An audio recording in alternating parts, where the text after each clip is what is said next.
Ih, o tempo virou. A gente deveria viver num mundo em que as relações ecológicas pautam as relações econômicas e não o contrário. Adianta a gente se dizer feminista e ter práticas que possam violentar outras mulheres, outras espécies ou violentar a natureza. Então, muitas viroses emergentes, fruto só ligado a desmatamento mesmo. A Amazônia é uma biblioteca de Alexandria cujos livros nós estamos permitindo que se toque fogo. Sim. Pensar a ecologia é pensar as formas de relação, de produção, do comer, do nutrir. A revolução será divertida ou ela não será. Eu sou Giovana Nader e esse é o Tempo Virou. Episódios novos toda terça, sempre com a presença de convidados especiais. Olá, ouvintes do Tempo Virou. Eu espero que vocês estejam bem, na medida do possível. Eu sei que lá fora tá um caos, ou muita urgência acontecendo, mas que apesar de tudo vocês se lembrem de assistir o pôr do sol de vez em quando, de admirar a lua, de pisar numa grama verdinha, respirar fundo. Eu sou muito dessas, eu acho que a natureza é uma das coisas que mais me inspiram e nesses momentos de dificuldade tem me confortado muito. E claro que essa conexão com a natureza é muito importante para o que eu acredito, mas para quem me acompanha desde antes da criação desse podcast, sabe que a minha trajetória na sustentabilidade, minha grande mudança de chave, se iniciou na moda. Eu já falei isso aqui outras vezes, que há 8 anos atrás eu criei um projeto de troca de roupa sem nenhum dinheiro envolvido, o Projeto Gaveta, junto com a minha sócia, amiga, parceira de vida, Raquel Vitilino, e desde então eu fui entrando cada vez mais fundo nessa, questionando o mercado, o que estava por trás das nossas roupas, do nosso consumo, exaltando a roupa usada e por aí vai.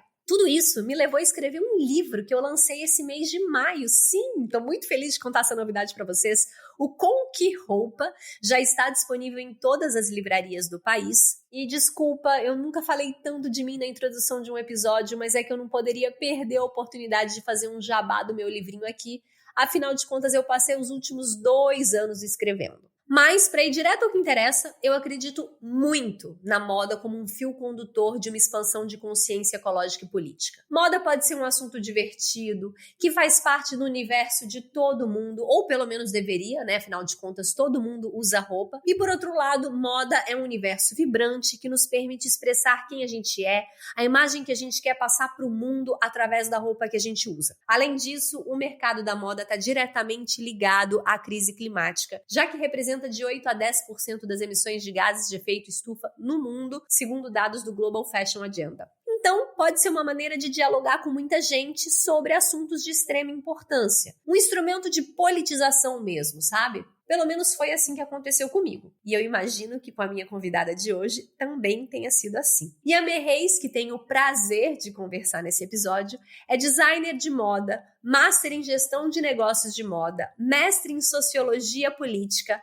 Atualmente é coordenadora de design de moda do IED Rio, fundadora do Moda Verde, que é uma empresa de curadoria de conteúdo, mentoria e consultoria de moda sustentável, e criadora do Rio Ethical Fashion, que é o primeiro fórum internacional de moda sustentável, que inclusive terá sua próxima edição agora no dia 3 de junho. E a Mê, que grande honra ter você aqui. Oi, Giovana, eu que falo, né? Eu sou super seguidora do Tempo Virou, acho que já vi todos os episódios e estou super feliz que chegou a minha vez, que bom. Olha, a gente tem muito para conversar aqui hoje, eu não sei nem se vai dar tempo de perguntar tudo que eu quero falar para você. Você que foi uma das pioneiras nesse mercado aqui no Brasil, né, Yami? Vamos falar. Começou aí na moda sustentável há muito tempo, usou o cânhamo, né, o tecido de hemp, lá nos anos 90, na sua coleção, quando isso ainda era crime usar. Na verdade, assim, como eu já tinha uma militância, né, através do Partido Verde, desde os anos 80, na minha atividade no setor da moda, eu tentava algumas ações pontuais, porque ainda não existia esse mercado, nem se falava de sustentabilidade. Uma delas foi o cânhamo, né, que já era uma fibra usada fora do Brasil, mas no Brasil ainda existia um tabu, e esse tabu existe até hoje, e foi uma das ações que eu fiz. Eu fui para Nova York, importei o cânhamo, entrei aqui no Brasil com alguns metros, uma mala de cânhamo, né, do tecido, e produzi algumas peças de roupa para o meu desfile. Depois disso eu trabalhei também com a Amazon Life, que foi uma outra iniciativa super pioneira da Bia Saldanha e do João Augusto Forte, que era exatamente com a produção de borracha nativa em lâmina para exportação. Inclusive, a Hermès chegou a fazer algumas bolsas com esse produto, né, durante os anos 90. Então, eu já tinha algumas iniciativas, mas, assim, falar em moda sustentável é uma coisa bem mais recente para mim. Só dando um spoiler aqui, que a gente começou a falar de cânhamo e eu quero fazer um episódio só sobre cânhamo, tá, gente? Porque tem muito para falar sobre isso. Mas eu vi que vocês, juntamente com o Modifica, o Regenerate Fashion, lançaram uma petição online muito importante, né? Que é por uma moda sem veneno. E um assunto que está muito na pauta do momento é justamente essa relação dos agrotóxicos com a moda. E muito se fala, né, do agrotóxico na comida, mas tem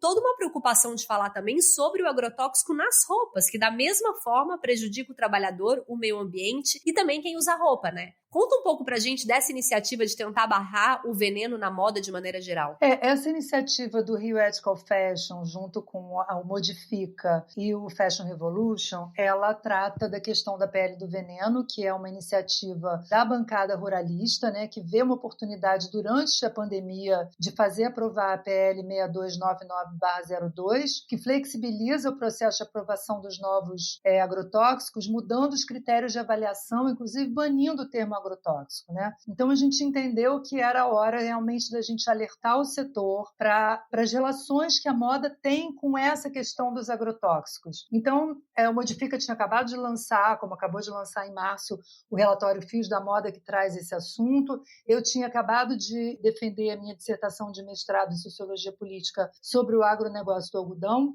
E o Fashion Revolution, que já vem tocando nesse assunto há bastante tempo, pautando isso dentro das escolas, das universidades. Então, a gente se juntou e criou uma iniciativa chamada Moda Sem Veneno, que hoje já chegou a 40 mil assinaturas. Então, a gente não esperava esse resultado quando a gente começou, e a gente hoje entende que isso é um capital político, que é muito importante ser levado à frente. Então, a gente está fazendo vários desdobramentos para isso. Mas, para falar, assim, dar uma contextualização no que é essa PL, o Brasil é o maior consumidor, né, o maior mercado de agrotóxicos do planeta. E o algodão, ele é a cultura que mais consome agrotóxico. Ele consome mais ou menos 10% de todo o pesticida do país. Dentre esses agrotóxicos, o mais usado é o glifosato, que é famoso por todos os danos que ele causa à saúde, como câncer, aborto espontâneo e outros, né? Essa exposição aos agrotóxicos, ela é cumulativa, né? Ela não impacta só as comunidades que estão ali em torno de quem está usando o agrotóxico, porque ela permanece dentro dos organismos que vivem naquele território, na água, no solo, por muitos e muitos anos. Então, essa PL, ela já vem tentando passar no Congresso já há algum tempo, né? A gente está vendo que o governo federal e o Congresso, volta e meia, encontram brechas para fazer passar medidas que são altamente prejudiciais à sociedade brasileira. E quais são os pontos da PL realmente que soam muito forte esse alerta para a moda, né? Primeiro, ele desinforma completamente o consumidor. Ele substitui o termo agrotóxico por defensivo agrícola ou produto fitossanitário, né? E com isso ele deixa no ar a toxicidade e os malefícios desse produto. Eles são um risco real à saúde de trabalhadores e trabalhadoras, né? Existem muitos estudos aí já feitos, estudos científicos, inclusive, que comprovam essa contaminação em trabalhadores, né? Então, é uma questão de direitos humanos, sim. E, por último, também ele ameaça diretamente a exportação desse algodão brasileiro, né? Do qual o Brasil tanto se orgulha, porque a Europa e os Estados Unidos, elas caminham no sentido de reduzir o consumo de agrotóxico, né? Então, quando você planta um algodão com agrotóxico, esse algodão é exportado. No curto prazo, essa mudança que a PL traz, ela vai afetar o próprio negócio de exportação das commodities, ou seja, ela é um tremendo tiro no pé. E eu lembrei, Yami, que o João Portela, que esteve aqui com a gente na terça passada, falando de agroecologia, ele falou uma hora que tem algumas produções que são até sem veneno, orgânicas, mas que isso não basta, né? Porque talvez ainda são monoculturas que, de alguma maneira, ainda agridem o meio ambiente, gastam muita água. Então, por isso que muita gente critica essa noção de sustentabilidade e reforça ainda mais o termo ecologia, agroecologia. Enfim, eu tô falando tudo isso porque nessa do veneno na moda, eu falo que a sustentabilidade na moda, como em geral, mas na moda, que é o que a gente estuda mais, é sempre mais complexo do que a gente imagina, né? Tem a história que o mercado chama do algodão mais sustentável, né, que gasta 30% menos de água para ser produzido. Existe um maior controle sobre esses agrotóxicos e pesticidas, né? O Brasil é o segundo maior exportador, a gente sabe que a economia depende do algodão em algum lugar, mas, por outro lado, é algodão de semente transgênica, o algodão mais sustentável está ligado à bancada ruralista. Eu queria saber como que você enxerga esse tipo de produção como um efeito paliativo, mas seria uma possível solução ou ainda estamos longe do caminho? Como que você vê? Existe, de fato, uma grande confusão. E essa grande confusão foi o que me levou a voltar para a sociologia e querer investigar, realmente pesquisar que algodão sustentável é esse que a gente está falando, do qual o Brasil é o número 1 em certificação, né? O Brasil enche a boca para falar que ele é o maior produtor de algodão sustentável do mundo. Então, essa pergunta, essa questão me levou a essa investigação. E aí, no meio desse caminho, então, eu descobri que esse algodão chamado convencional, chamado sustentável, ele é o algodão produzido em monocultura, em grandes propriedades, com pouquíssima mão de obra, muito qualificada, porque usando muita tecnologia e com uso intensivo de agrotóxicos, né? Além disso, ela atingiu diretamente o Cerrado, né, que é o nosso segundo bioma mais importante da América Latina, só perde para a Amazônia realmente. E o Cerrado, pelo marco legal, permitir que você desmate muito mais do que a Amazônia, o Cerrado foi altamente impactado pelo agronegócio como um todo. Então, se você olhar hoje, o Cerrado está no limite realmente de uma situação ambiental irreversível de savanização, né? Então, esse algodão convencional, eu comecei a encontrar vários elementos que me indicavam que, apesar dessa certificação de sustentabilidade, essa questão era altamente questionável, porque o que essa sustentabilidade, o que essa certificação fez de fato no campo? Ela regulamentou as questões trabalhistas, porque tinha muita questão de trabalho escravo, no campo muito descontrole sobre o cumprimento de leis trabalhistas, e realmente essas certificações elas vieram balizar essas condutas. Então você não tem hoje mais esse tipo de impacto, né, em relação ao trabalhador. Você teve uma expulsão dele do campo, isso é fato. Uma proletarização, né, desse trabalhador que vivia no Cerrado. Mas hoje você não lida mais tanto com o trabalho escravo dentro dessas grandes propriedades rurais que são certificadas. Entretanto, como a gente não tem um marco regulatório para o uso de produtos químicos no Brasil, em nenhum setor, essas certificações elas não têm uma referência que possa dizer não, esse é o limite que se pode usar de agrotóxico. Isso não existe. Então, é uma porteira aberta. Na verdade, o produtor ele usa quanto ele achar que ele deve usar, desde que ele esteja usando equipamentos de proteção para o trabalhador, né? Porque tudo isso torna a questão muito questionável e muito problemática, né, no final das contas. Bom, a questão do algodão orgânico que você levantou, de fato, né, existe aí alguma coisa de algodão orgânico plantado em monocultura, sim. Qual é o problema da monocultura, gente? Se você olhar para a natureza, você não vai ver com monocultura. A natureza, de fato, ela é uma grande biodiversidade. Então, quando você cria monocultura, qualquer que seja ela, com agrotóxico, sem agrotóxico, ela está, de certa forma, indo de encontro ao que a própria natureza criou para a gente, que é a própria razão da biodiversidade. Então, a questão do algodão orgânico, vamos aqui falar da questão do algodão orgânico cultivado, consorciado com culturas alimentares, gerenciados por cooperativas que certificam o processo através de OPACs, né, que é uma certificação participativa, que é um sistema, inclusive, que foi criado pelo Brasil e que precisa agora estar dando passos para ser reconhecido internacionalmente.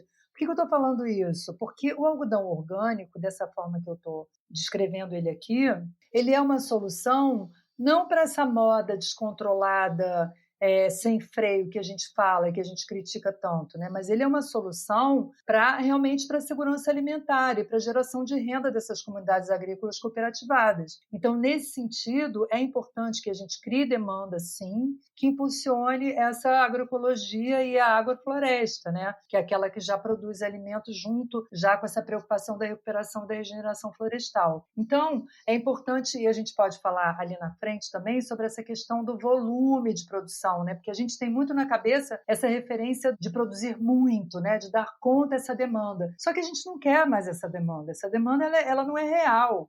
Essa demanda, ela é criada pelo marketing das empresas, ela é criada pelos grandes grupos corporativos. Então, quando a gente fala em algodão orgânico, consorciado de pequenos produtores, a gente está muito interessado em garantir a renda e a segurança alimentar dessas populações.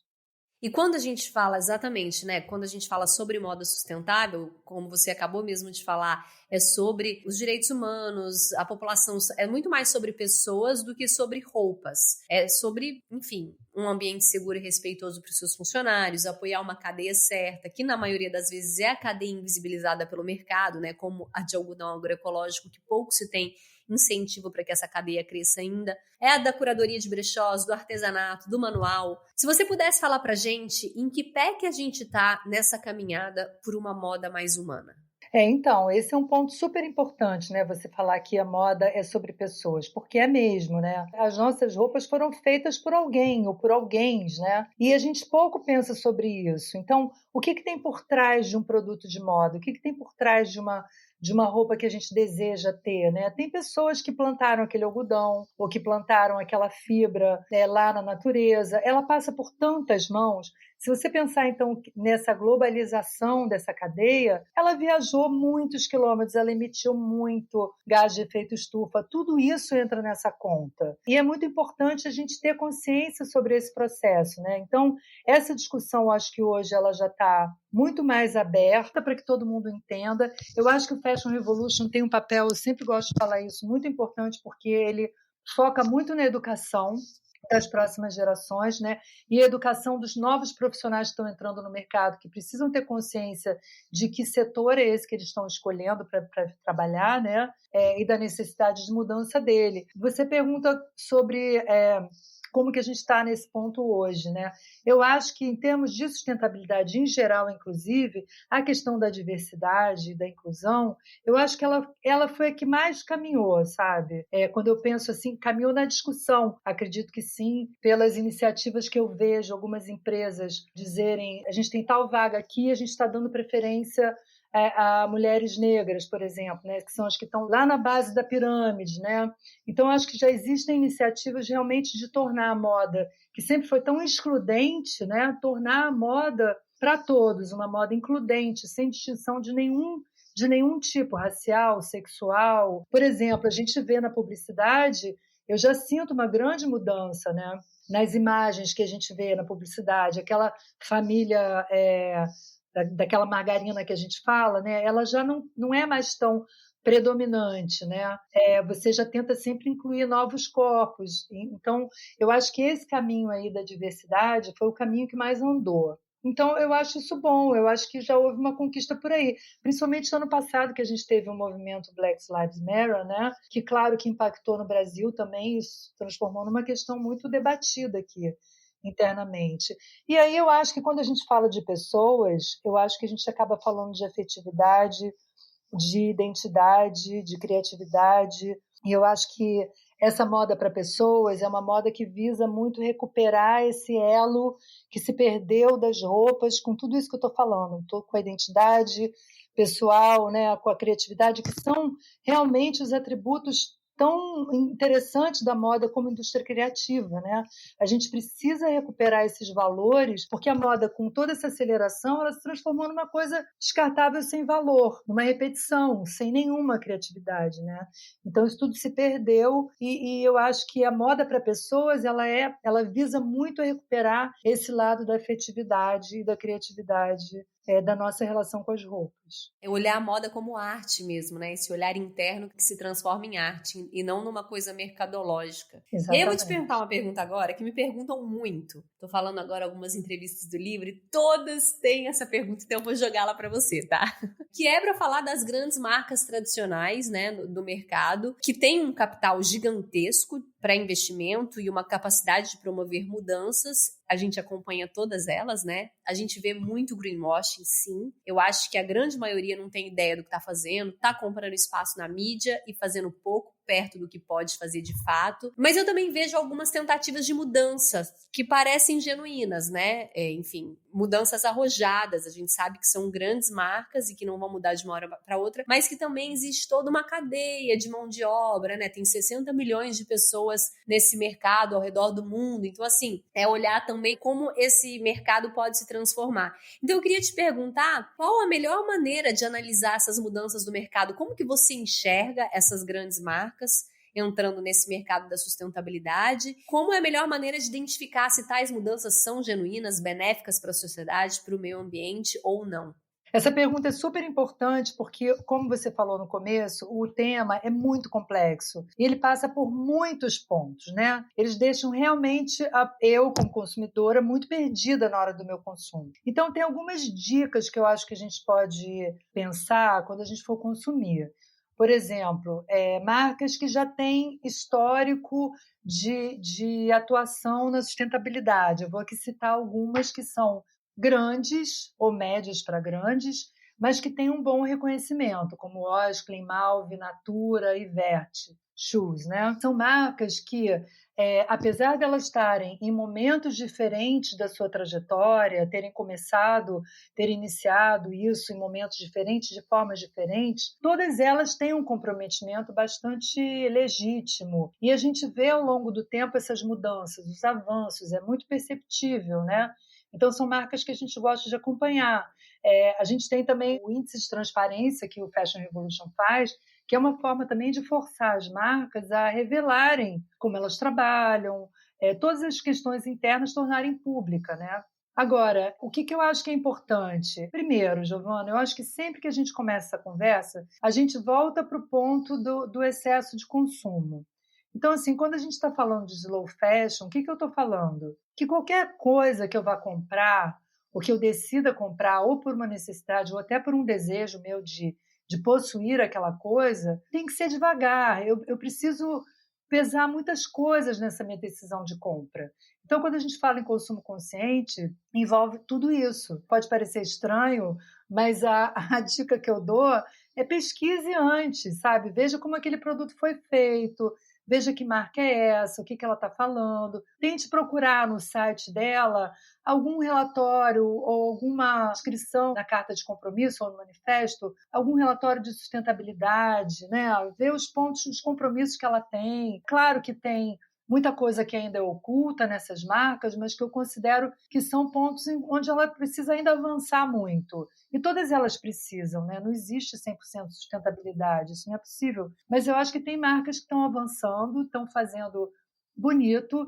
Acho que a questão da cadeia, novamente, em relação à legislação trabalhista, já está bem mais avançado, porque você tem certificações como a BVTEX, que tentam manter, né, a cadeia dentro dos padrões da legislação. Então, eu acho que esses pontos aí, eles já caminharam, né, como a diversidade também, mas a gente tem ainda um grande gap na questão ambiental. Pouquíssimas marcas fazem relatório de emissão de gases de efeito estufa.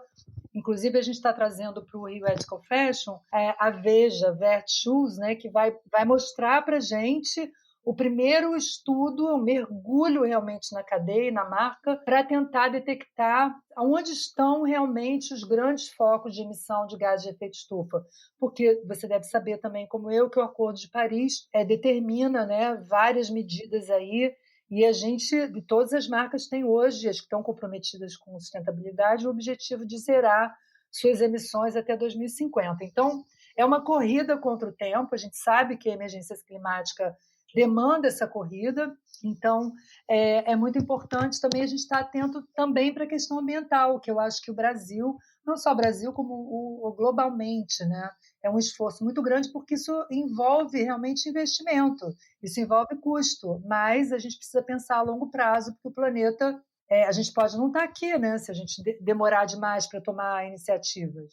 Agora, rapidinho falando sobre a evolução dos materiais, né? Que tem também essa coisa de substituição de couro de vaca pelo couro de fibra de abacaxi ou cogumelo. A gente sabe que essas inovações já existem, mas elas ainda estão muito lentas, você não acha? Como é que você vê essa transição? A gente não vê com tanta frequência no mercado. A gente ainda vê muito poliéster, a gente ainda vê o algodão convencional. Como que você vê essa transição aí acontecer? Giovana, existe no mundo todo muitas pesquisas e muito investimento no desenvolvimento desses novos materiais, né? Tanto os naturais, cultivados em sistema agroflorestal, quanto mesmo materiais high-tech. Mas ainda está muito longe da gente entender a escalabilidade de algum deles ao ponto de substituir as 3 maiores fibras usadas na indústria, que são o algodão, o poliéster e a viscose. E são 3 fibras que causam tremendos impactos, sabe? É muito até difícil você mensurar qual delas é que causa mais, porque realmente todas elas causam impacto. Ainda existe aí uma necessidade de muito mais investimento nessa pesquisa de fibra.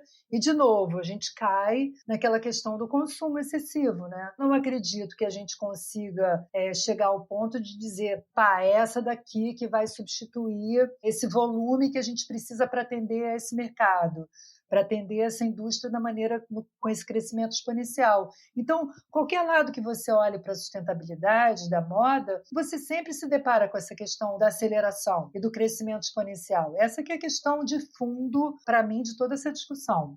E agora, para finalizar aqui, para a gente já ir para o nosso quadro Biblioteca Ecológica, conta para a gente antes o que a gente pode esperar do REF 2021, que acontece agora dia 5. Então, o REF acontece de 3 a 5. 3 a 5. Ele começa dia 3, dia 4, dia 5, que é o Dia Mundial do Meio Ambiente, né? Por isso também a gente gosta de cravar essa data para lembrar. Você sabe que desde o primeiro REF que vocês falaram que o do ano que vem vai ser no dia 5 de junho, eu lembrei, eu guardei essa data do dia REF é dia 5, já cravei. Pois não, mas aí veio a pandemia, lembra? E a gente foi para novembro. A gente gosta de ficar no Dia do Meio Ambiente, né? Porque é um dia que é muito favorável para essas discussões todas. Mas, enfim, o REF esse ano, a grande novidade dele é que ele é gratuito e eu estou muito feliz com isso.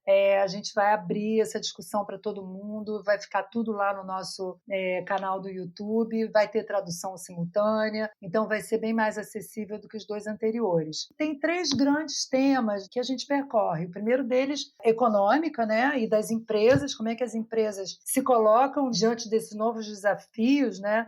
E diante desses novos critérios de governança socioambiental que os investidores estão cada vez mais prestando atenção. Então, a gente traz essa discussão no primeiro dia. Eu poderia dizer que é a moda pensada fora da caixa. Inclusive, você é uma das nossas convidadas para o painel de abertura. Eu estou super feliz. Eu também, muito. No segundo dia, a gente basicamente discute a questão da ética na moda e da diversidade nessa imagem, como você cria novas imagens que saem também desse padrão que vigorou por tanto tempo, nesse padrão da mulher branca e magra, né? Na moda. A gente fala também do futuro do algodão, a gente fala de moda indígena, a gente fala de bem viver, e a gente traz a Marina Spadafora, que é uma designer incrível italiana, que já trabalhou com trabalha com Marni, Prada e vários outros na Itália, para contribuir também com essa discussão da moda com missão. E no último dia, então, a gente traz mais a discussão do ambiental, né? Que é essa discussão toda da redução dos gases, da economia circular, e a gente traz também uma discussão sobre o imaginário do novo mundo, que é muito importante para finalizar isso, né? Que mundo é esse que a gente tanto está imaginando viver, que mundo é esse que a gente gostaria de estar vivendo? E aí tem surpresas aí para trazer para o Rio Ético, que daqui a pouquinho a gente vai estar anunciando. Biblioteca Ecológica. E agora, Biblioteca Ecológica, o que você trouxe pra gente hoje aí? Olha, eu separei 2 livros que eu tô fascinada. Um deles é o Drawdown, foi escrito pelo Paul Rock, né, em colaboração com várias pessoas e iniciativas. Ele selecionou ao torno do mundo 100 iniciativas poderosas para resolver a crise climática. Ele editou esse livro é lindo, tem fotos maravilhosas, tem muita gente envolvida e é um grande assim, glossário de iniciativas incríveis para a regeneração do planeta. Então, quem quer estudar um pouco mais, saindo da moda, um pouco mais sobre agricultura, energia, transporte, ele fala sobre tudo, materiais, enfim. É muito, muito legal, super indico. Tem em português, não tem? Ele já foi traduzido? Tem em português, a editora Manoli. Ele está traduzido, a minha versão é traduzida. E tem uma mulher que é uma das minhas musas, eu tenho umas musas aí no mundo, né? Que eu amo ela tem um TED maravilhoso. E ela ajudou a escrever esse livro, é a Catherine Wilson. Olha, adoro até procurar ela aqui. Ela fala sobre o quê? Cara, ela faz um paralelo entre como a crise climática está totalmente ligado ao empoderamento das mulheres. O empoderamento das mulheres tem tudo a ver com a diminuição das mudanças climáticas, porque aí ela dá, né, todas as teorias dela, e ela ajudou a escrever esse livro. Eu ainda não li esse livro, eu tô louca para ler. Então, tá vendo? Dei uma dica boa para você também. Ótimo, adoro essas dicas. Bom, e o outro é um livro inacreditável, gente, imperdível, que eu super recomendo. Ele é bem grossinho, tá? É tipo uma bíblia, mas ele fica na minha cabeceira e toda noite eu leio um pouquinho antes de dormir, que é A Queda do Céu, Palavras de um Xamã Yanomami, que foi escrito a 4 mãos pelo Davi Kopenawa e o Bruce Albert, né, que é um antropólogo. E isso daqui é um verdadeiro tratado da cosmovisão indígena.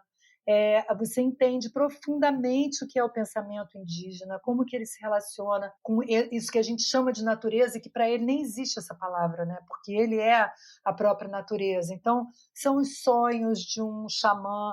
É incrível, Giovana, é um livro assim que eu não tenho nem palavras, sabe? Você precisa realmente ler. É quase que um conto de fadas, assim, sabe? É um livro muito, muito importante. E você sabe que então a gente está toda na sintonia nessa biblioteca ecológica, que ontem eu fui na livraria da Travessa e eu comprei exatamente esse, A Queda do Céu. Olha, que maravilha! Ainda não comecei. Você vai amar. E aí eu fui na livraria ontem, que vai ser minha dica de ontem também, de hoje, né? Fui lá procurar A Queda do Céu e estou lançando o livro. Então vou aproveitar, vou aproveitar o espaço do meu podcast para dar a biblioteca ecológica do meu livro, porque fui lá ontem na livraria justamente para falar isso. Aí perguntei pro cara, com que roupa já tá aí? Mas ainda não tinha chegado, porque chega amanhã as livrarias. Então é isso, eu tô lançando um livro, tô escrevendo há 2 anos.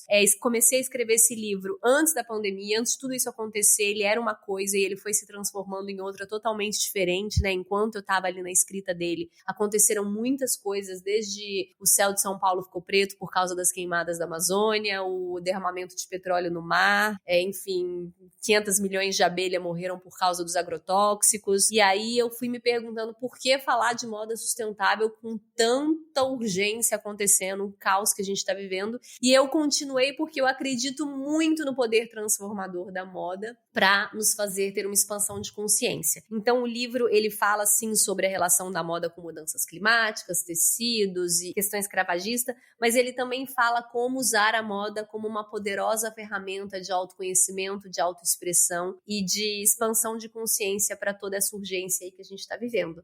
Então é isso com a editora Paralela, estou muito feliz de lançar ele e quero deixar essa dica aqui. Nossa, eu quero te dar muitos parabéns, porque você é uma pessoa que tem construído um conteúdo incrível, uma vivência também, né, que a gente acompanha, né, desde que você começou com Gaveta, e como é importante isso tudo ser registrado, né, Giovana? Eu trabalho com estudantes, e assim, a sede por materiais e bibliografias brasileiras sobre o tema é muito grande, você sabe. Então, assim, qualquer livro que surja novo, os livros do André, tudo isso é muito importante para a formação dessas novas gerações. Então, muito parabéns por esse trabalho que você está desenvolvendo e por ter escrito esse livro. Obrigada, Yamei. Você sempre apoiando aí a gente juntas desde o começo, desde quando eu vim para o Rio de Janeiro, né? Olha, muito obrigada pela sua participação aqui, tá? Estou muito feliz de ser parceira do REF e ter essa parceria com você. Admiro muito seu trabalho e de toda a equipe. E a gente segue juntas. Sim, muito obrigada a vocês, toda a equipe do Tempo Virou. admirou. Estamos juntos agora, vamos lá para o REF para a gente continuar esses assuntos todos, com todo mundo aí, todo mundo convidado.